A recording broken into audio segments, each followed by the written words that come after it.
औज़ुबिल्लाहिमिनश्शैतानिर्रजीम बिस्मिल्लाहिर्रहमानिर्रहीम अस्सलाम वालेकुम वरहमतुल्लाहि वबरकातुहू।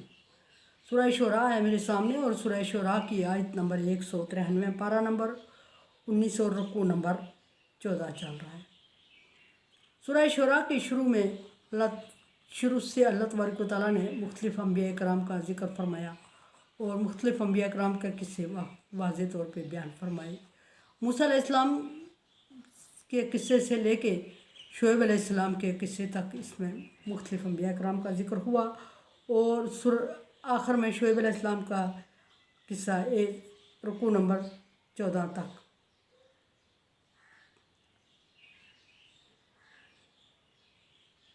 पूरा हुआ। अब रुकू नंबर 15 में अल्लाह तबारक व तआला फरमा रहे हैं कुरान पाक का तारफ़, और कुरान पाक का तारफ़ फरमाते हुए अल्लाह तबारक व तआला ने फरमाया कि ये किताब अल्लाह तबारक व तआला रब्बुल आलमीन की तरफ से नाज़िल करदा किताब है, और फिर इसको लेके उतरने वाले या पहुँचाने वाले अंबिया कराम तक जिब्रील अलैहिस्सलाम का जिक्र फरमाया, रूहुल अमीन फरमा के। और फिर किताब का जिक्र फरमाया, साथ जिब्रील अलैहिस्सलाम का जिक्र फरमाया, साथ अभी आयत नंबर 193 में अल्लाह तबारक व तआला ने उस जगह को जिक्र फरमाया जिस जगह पर ये किताब नाज़िल की गई।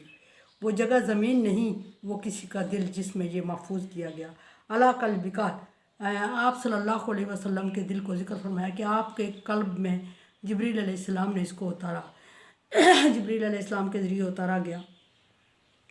और फिर इसके बाद जिब्रील अलैहिस्सलाम आप सल्लल्लाहु अलैहि वसल्लम के कल्ब में उतारने के बाद इसका मकसद बयान फरमाया कि लिताकून मिनल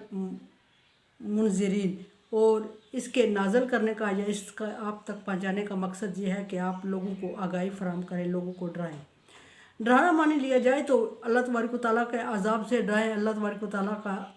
तारफ़ करवाएं, उन्हें अल्लाह के अहकामात बयान फरमाएं इनके सामने, और सही सही अहकामात जिनको वो खलत मलत कर चुके हैं, मिटा चुके हैं, वो खोल खोल के इनके सामने वजाहत के साथ बयान करें। और फिर अहकामात पर अमल ना करने और अकीदा दुरुस्त ना होने की वजह से उस सज़ा का जिक्र करें जो कि डरावे के तौर पे इनको दी जाएगी, उस सज़ा को डरावे के तौर पे जिक्र करें जो इनको आखिरत में दी जाएगी।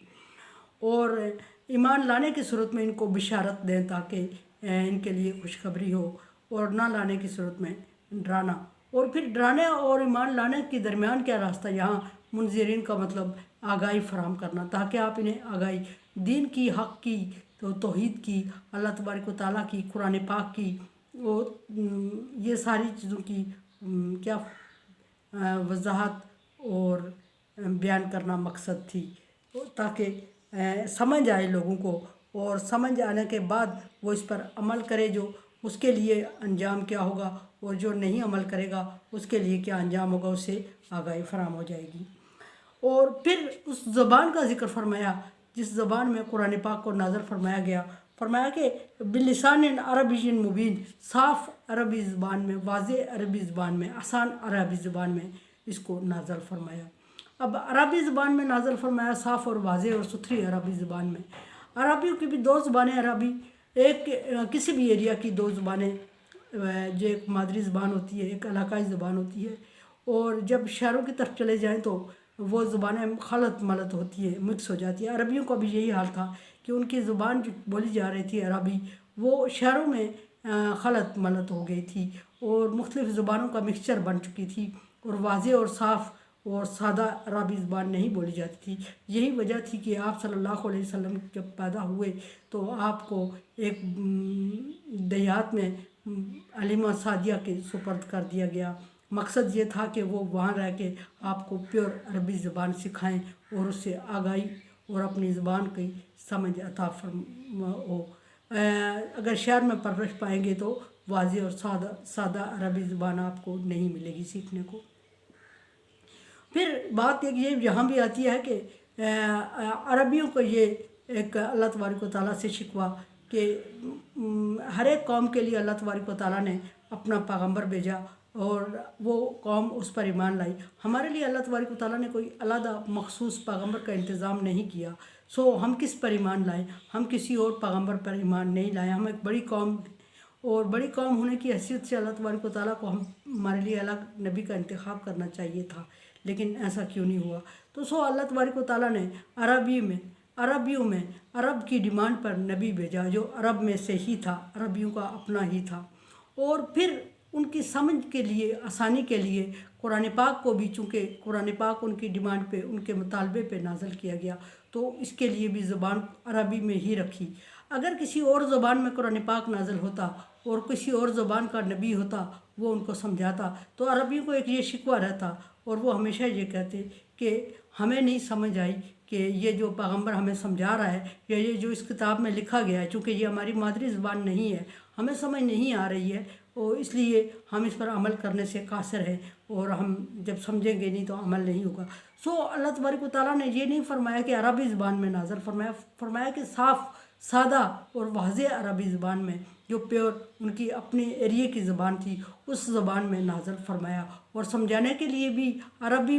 نبی ہی کا انتخاب کیا، اور قوم بھی عربی تھی، اور اتنی مشکل نہیں پیش آئی، کیونکہ جب قوم کو سمجھانا مقصود ہوتا ہے تو اسی قوم کی زبان ہو اپنی، تو ان کو مشکل پیش نہیں آتی، لیکن اگر ان کی اپنی زبان نہ ہو تو پھر ان کو سمجھنے میں اور دوسروں کو انہیں سمجھانے میں مشکل پیش آتی ہے۔ یہی وجہ ہے قرآن پاک کے لیے اہل عرب کا ایک یہ جب نازل ہوا تو اس کے بعد یہ مطالبہ کیا کہ فرشتہ کیوں نہیں آیا، ہمارے میں سے ہی ایک بندے کا انتخاب اللہ تبارک و تعالیٰ نے کیوں فرما دیا؟ اس کا جواب بھی اللہ تبارک و تعالیٰ نے فرمایا کہ اگر فرشتہ ہوتا تو یہ کہتے کہ ہمارے اور فرشتے کی لوازمات زندگی میں فرق ہے، اور لوازمات زندگی میں فرق ہونے کی وجہ سے فرشتے کے لیے عمل کرنا آسان ہے، ہمارے لیے عمل کرنا ذرا مشکل ہے، اس لیے ان کے پاس انہی میں سے ایک نبی کا انتخاب کیا گیا، اور جو انہی میں سے تھا، جو انہی کی طرح کھاتا پیتا چلتا پھرتا لوازمات زندگی رکھتا تھا، اور لوازمات زندگی رکھنے کے باوجود اس نے قرآن پاک کو پورا عمل کر دکھایا، ان کو پریکٹیکل کر دکھایا،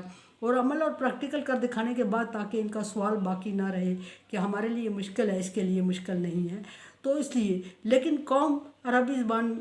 کے باوجود، زبان دان ہونے کے باوجود، سمجھنے کے باوجود، نبی کو سچ اور سچا ماننے کے باوجود دین حق سے انکار کر گئی، اور دین حق سے انکار کیا اکثر نے، اور انکار کرنے کی وجہ یہ بتائی کہ ہمارے قبیلے میں سے ہونا چاہیے، ایک نے کہا ہمارے قبیلے میں سے، ایک نے کہا ہم بہتر سے اس میں سے، دوسرا کہتا ہم بہتر سے اس میں سے، اس کی نسبت یہ کہہ کے انہوں نے بغیم بینہم، آپس میں ضد کی وجہ سے پیغمبر کا انکار کیا اور نہیں مانا، اور نبی کے سچا ہونے کو مانا لیکن دین حق کا انکار کیا، اور فرمایا کہ سادہ عربی زبان میں قرآن پاک کو نازل کرنے کے باوجود بھی انہوں نے قرآن پاک کی نفی کی، لیکن سب نے نہیں، اکثر نے، اور چلتا رہے گا قیامت تک، اور جتنے قرآن پاک کو ماننے والے امت محمد صلی اللہ علیہ وسلم کے امتی ہیں، اتنے نہ کسی پیغمبر کے امتی ہوئے، نہ کسی کتاب کو مانا گیا، الہامی کتاب کو، اور نہ کسی کتاب پر عمل کیا گیا، اور نہ ہی کسی کتاب کو اتنا لمبا عرصہ دیا گیا جتنا کہ قرآن پاک کو اللہ تبارک و تعالیٰ نے عطا فرمایا۔ قرآن سمجھے، دیکھے، سمجھے، اور سبسکرائب کریں، اور صدقہ جاریہ میں میرا ساتھ دیں۔ اللہ تبارک و تعالیٰ کا حکم تعاون علی البر والتقوی، نیکی اور بھلائی کے کاموں میں ایک دوسرے سے تعاون کریں، شیئر اور سبسکرائب کر کے تعاون کریں۔